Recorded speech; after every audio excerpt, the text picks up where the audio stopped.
একটাই কথা আছে বাংলাতে, মুখ আর বুক বলে একসাথে, সে হলো বন্ধু।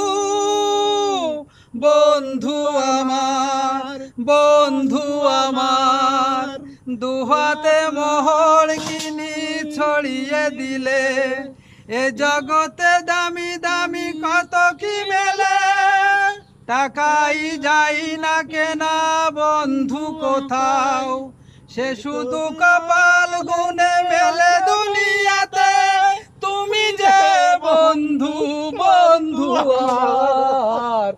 একটাই কথা আছে বাংলাতে, মুখ আর বুক বলে একসাথে, সে হলো বন্ধু। বন্ধু আমার, বন্ধু আমার, বন্ধু আমার।